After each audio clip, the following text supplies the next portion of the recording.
my dog has. No, I can't say that. I can't say that on YouTube. No. Uh, I paid off some goblins in my campaign and almost won,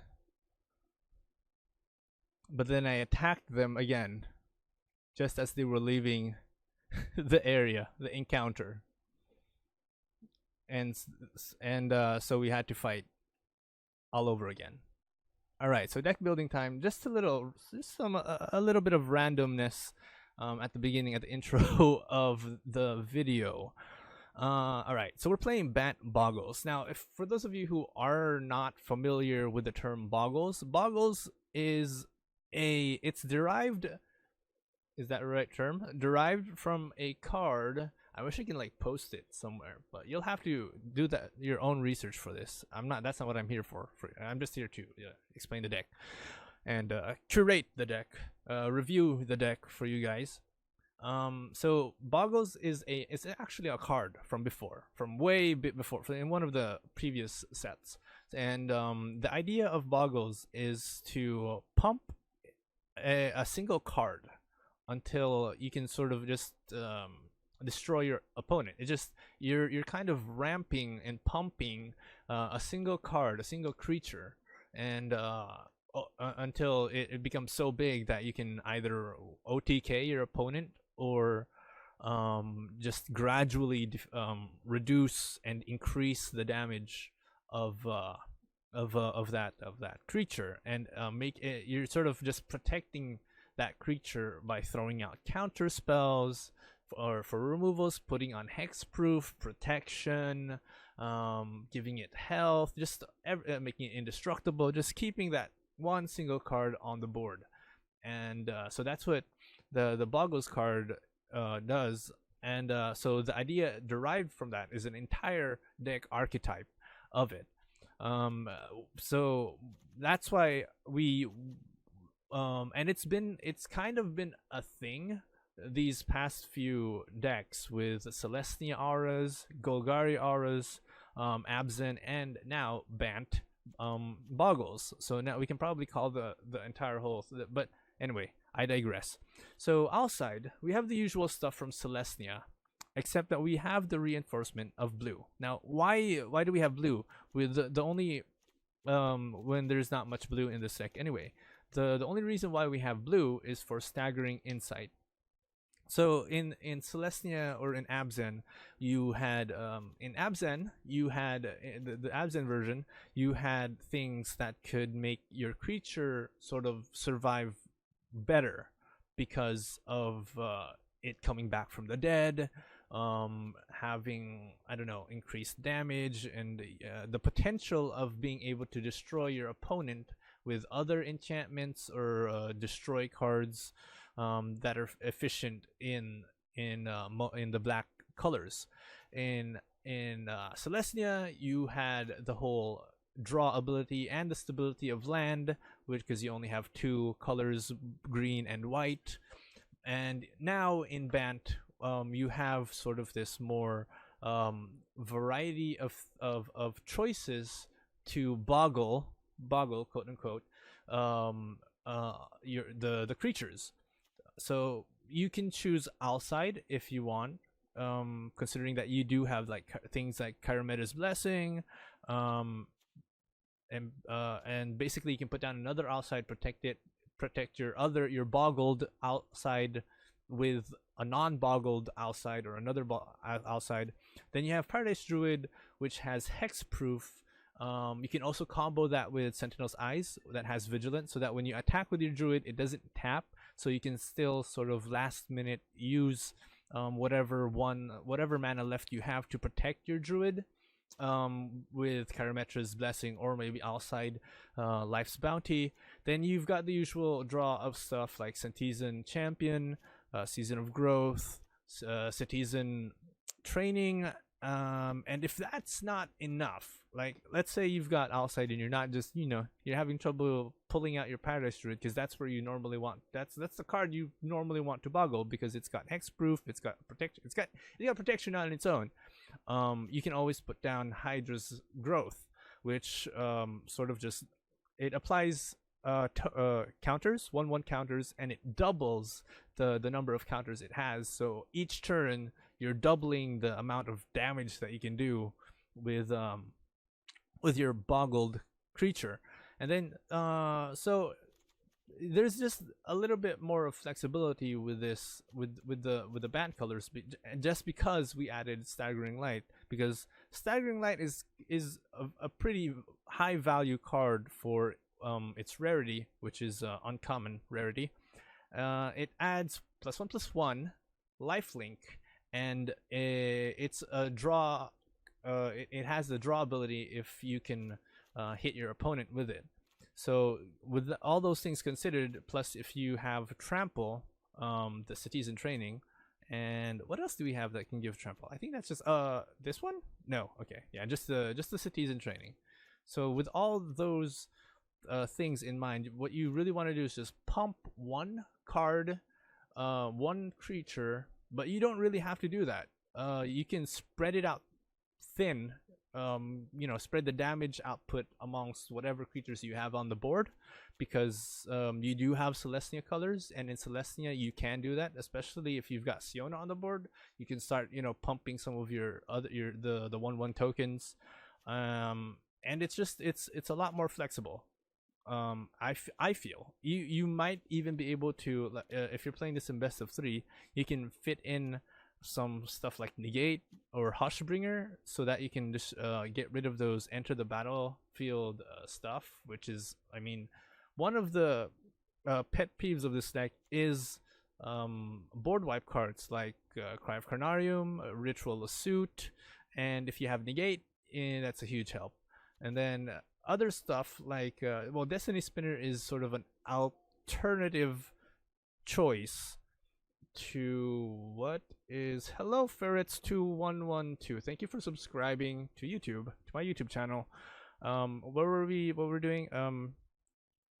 So we've got Destiny Spinner, which allows you to if you ever find yourself going up against mono blue, which I did, and it kind of gets in your head there, oh, blue, they can counter your creatures, and every single creature you have in your hand is valuable. Like most of the time with this deck, I'm not saying like all the time, but it's case to case, but most of the time with this deck, you usually have like Citizen Champion, a Siona, and you don't have a lot of mana to expend, and casting Citizen Champion is a 3 to cast, and you kind of want to have things like Destiny Spinner on the board so that you can protect them. Well, not creatures like Citizen Champion, of course, but I mean, you want to protect your enchantments, because that's what Destiny Spinner does. Creature and enchantment spells. So yeah, it's way too early for me in the morning. You've also got Gideon Backblade and Calyx Destiny Hand, 2 very good planeswalkers to complement your enchantment deck, and especially Gideon, you might want to consider if you find yourself missing some of these cards, like if you've only got 3 Citizen Champions, that's fine. If you've only got and it's not very expensive to think about, because most of these are common and uncommon cards, and a lot of these enchantments were available to us in the previous sets. Like 1, 2, 3, and 1, 2, 3. A lot of these enchantments are available in the previous sets, so you don't really have to spend so much with this deck, and it's very it's very cost efficient, very effective. Another, if you've seen me use this in one of the Celestia decks, the one that I think I called Spartan or Angry Amazons, is Apostle of Purifying Light, especially now since Mono Black Devotion is a thing. And so protection from black just adds a little bit more value, and allows you to sort of just be able to do more with your creatures. Anyway, I hope you guys enjoyed the video. I'll be seeing you guys into gameplay. Stay awesome. And if he had board wipes, it wouldn't have been a problem for him. The real tricky part is when you're given a starting hand like this. So you have to, you don't have outside, you don't have Paradise Druid, you have no mana gain, and you're not really too keen on mulliganing this because it looks pretty good. I mean, it's something that you can work with. But more often than not, more often than that, with a hand like this, you're gonna lose anyway.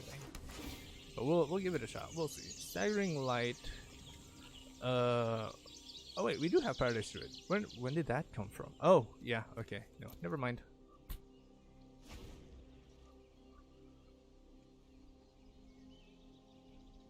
Yeah, we drew. It was he went first. We drew. We can put this down. Pay for this. Throw out that Paradise Druid. The sucky thing is when we're up against like something like Grixis or something that's got sacrifice, and all we have is the Paradise Druid on the board. That's what kind of is annoying.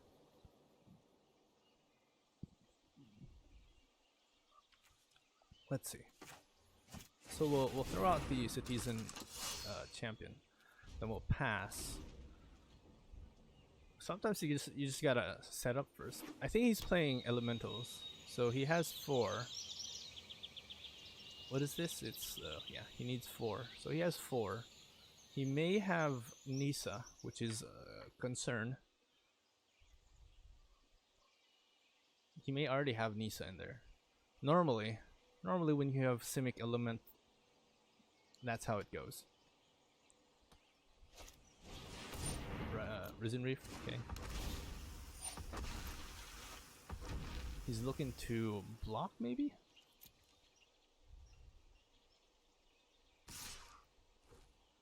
Yeah, we can't block that. Oh, perfect. Oh, you are perfect. Thank you, Sentinel Eyes. Alright, so we draw more. Let's just hope that we can draw into, like... I'm feeling like we need this.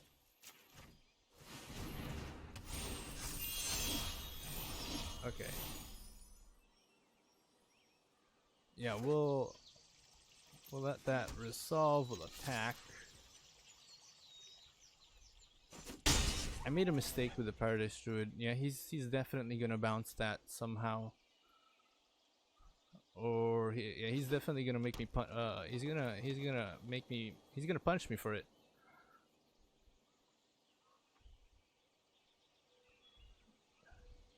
He's thinking, should I bounce the Paradise Druid or should I? Yeah, he's gonna destroy the Paradise Druid. I made a mistake there. That was a big boo boo. And he's gonna attack it, destroying the Paradise Druid. Sure. Yep.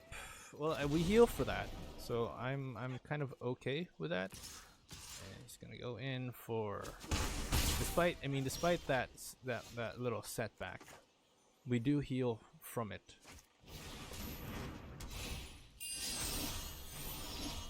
Okay, we can put down all that glitters. Sure.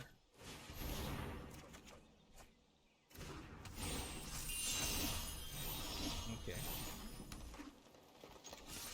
Let's go in for that whopping 7. I don't know if he wants to block. Okay.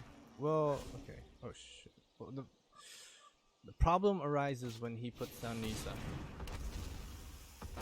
which it doesn't look like he's too keen on doing that. Okay. I think we can end it. He's gonna have to block. Because I have 1, 2, 3, 4, 5. So he's gonna want to keep that Voracious Hydra. So that, no dude, you don't want to do that. Doing that would mean, you being an idiot. Idiot. You being an idiot. Because I will be able to draw, and I will be able to draw so much. And if I can find my way into... Yeah, we can Citizen Warrior, put that down.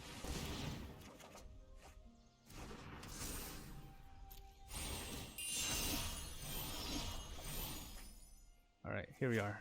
This is it.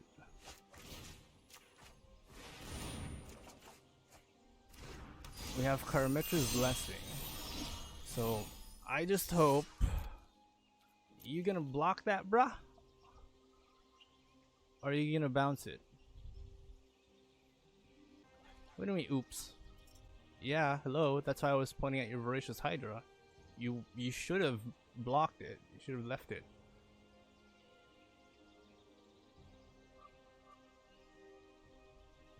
You think, how do I get out of this?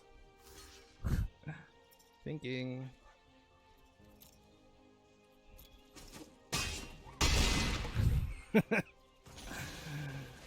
Oh yeah. Such a great deck. Such a great deck.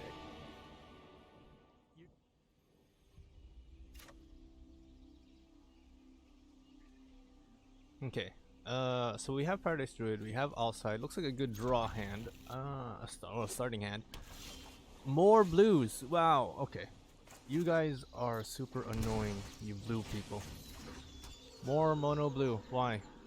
What in my deck says that mono blue? Alright, so how about we put down Paradise Druid.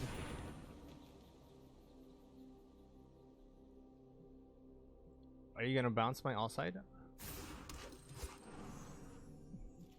Okay, good. We'll go in for the attack so that we get the heal.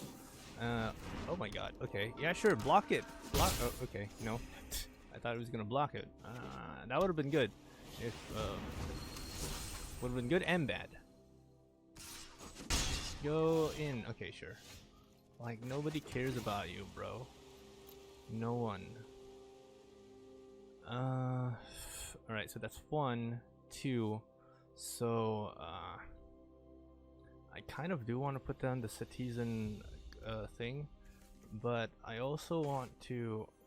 I think I'll put it on all that glitters on the all side, so that it becomes a 3. We can attack with this.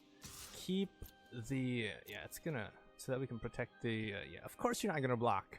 Of course you're not gonna block. Go ahead. Come on. Do your shit. Hello. And then so we can get the heal off of that, and although we won't be able to protect the all side if he decides to do something to it. He is sort of like wondering, what does this do? Alright. Waterkin Shaman. Sure. Sure. You're out of mana, dude. Go. These blue decks are so annoying because they think that oh, Punk Strip, hello, thank you for subscribing to YouTube. I get notified and at regular intervals. Okay, how about we still don't have I'm kind of hesitant to put down Citizen Champion, but we'll do it. Yeah, we'll do it. We'll do it anyway. We'll put that down and we can attack with all side. What does this do? Whenever a creature of flying enters the battlefield under your go in, boom, and we heal. That's kind of the things. One of the things that I like about all side and this Bant version of the whole auras is the fact that well, you have Paradise Druid, so you have the hexproof, and then you've got heal. Plus, you've got this Staggering Light that has lifelink plus 1/1 and draw. So, if you put that on Paradise Druid, you're kind of healing all the time on top of all of the other like stuff that you got. Oh, Mu Yan Ling. Hello. This should be interesting. I'm almost tempted to let him do a thing to continue playing his cards. But we can actually finish this if we can get lucky. There, we can pay. And that's another thing. I'm not exactly afraid of paying for these cards because, well, for one, where do we want you? Okay, hold on. Give me a sec here. This is 2. We can put it on the Citizen Warrior. At least we have all side for the protect. Okay, there's a draw. Siona. And another Citizen Warrior. Huh. So what do we want to do here? Do we let him through? Or do we... Because what does Mu do? -5 on next turn. All right, so you know I say that I say that these guys take forever to think, but actually I'm the one who takes forever to think. So yeah, we get 8 there, and I guess we can just smack right in. Anyway, yeah, if he wants to block, he can block. He can kill outside if he wants. I'm still gonna benefit from the fact that I can do 8 damage. Yeah, and I get rid of his creatures. So I'm probably gonna want. Oh, okay. Is that how you're gonna do it? Okay, sure. This has trample. So yeah, we'll survive that.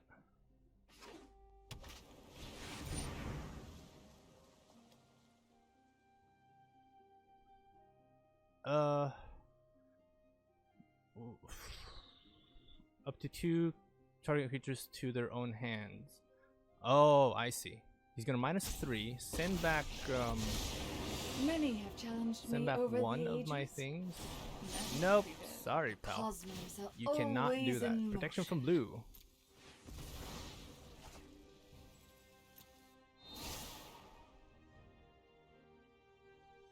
So basically, he just wasted the -3.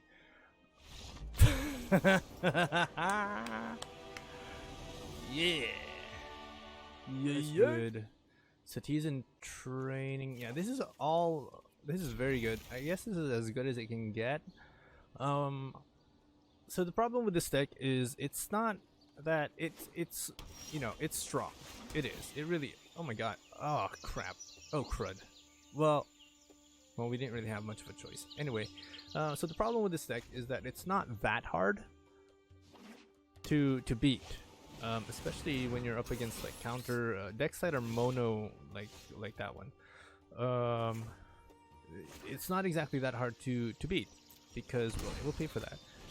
Because all you really need is some board wipes, like some cheap ones. You don't even like, and then you can just shut down your opponent. Oh, hello, Cerberus. And all you really need is just like maybe Cry of Carnarium, a black one, a black card. That's all you need. So we'll pay for. Do we want to pay for this? He's not blocking though, but he can counter spell, which is a scary thought. If he can counter spell, let's kind of take it slow. We'll put down outside. Yeah, he's got it ready. I'm pretty sure. I'm pretty sure he's got it ready. And we can it isn't training. Alright, yeah. Well, with this, the good thing about this is we can activate it now. So if he has counterspell, he might as well use it now. But we need the draw. We're not really making the most of it, but we do have like Karametta's Blessing, so we can tap and protect. I'm not too happy about attacking, especially since knowing that he can just bounce it back. If it's an enchanted creature or enchantment creature, okay. Arcanist's Owl or Arcanist's Owl allows him to drop 4, or at least look at the top 2. Top 4. Oh, hello, Nyx. Hello, Nyx Lotus. Hello. Yeah, so he's probably not gonna attack. He's gonna look for the block.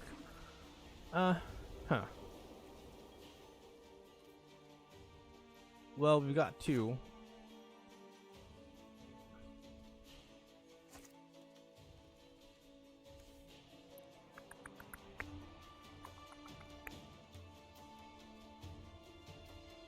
Yeah, he's probably gonna block with that. Well, 1, 2. We got all that glitters, so we can just sort of pump it. Just keep pumping it, and hope for the best, I suppose. We can put this down, but bottom. What do we want to do? I'm pretty sure that he's looking to. Alright, yeah, sure. We'll attack. It's got trample and it taps. We can protect it with Karametta's Blessing. Yeah, so he's gonna. Yeah, I figured he's gonna let it through. we can Karametra's Blessing, or we can all side. So that's not a problem for us. We weren't able to heal, sadly. Next Lotus going down for the 4, and it's tapped, but he does have Corridor Monitor, which he can do because he has 5. Yeah, so he's able to put that down. He's able to, well, it's entered the battlefield. Okay. So we got all that glitters, and he's got, I think we can end it now, right? We can just put another one, all that glitters. What choing? And what's he got for 1? I don't think he's got anything for 1. What you got for 1, brother? Yeah, I guess we, yeah, we'll just, I might regret this later on, but sure.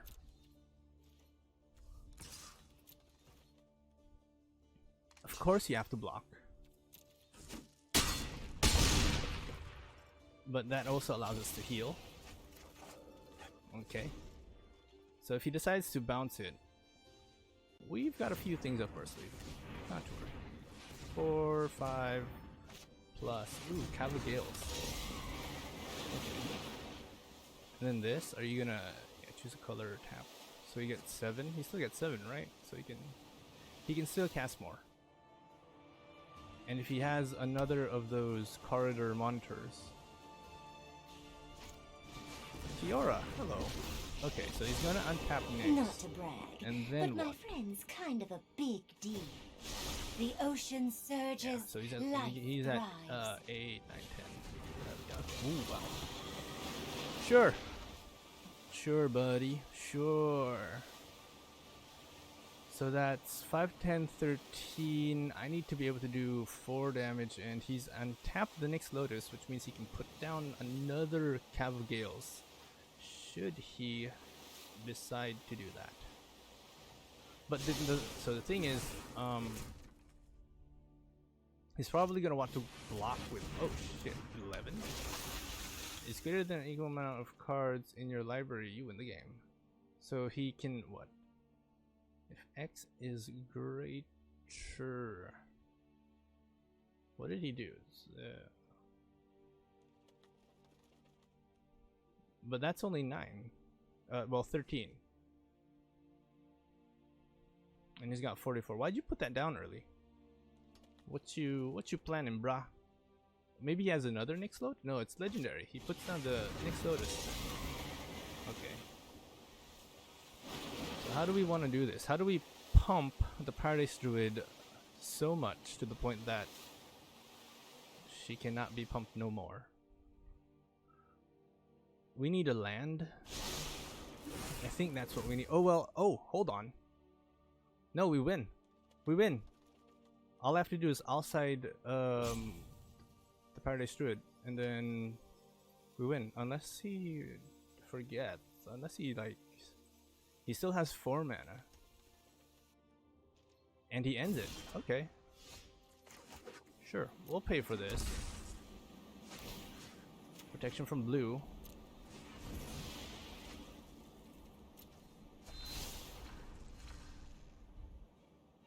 Why did we? Oh, because we lost the 1. Yeah, sure. We put this down. We draw. We can put this out. I don't know why I bother. We already win. We already win. He's like, oh shit. I forgot to take into account that he has protection from blue. A lot of people forget that. It's kind of sad.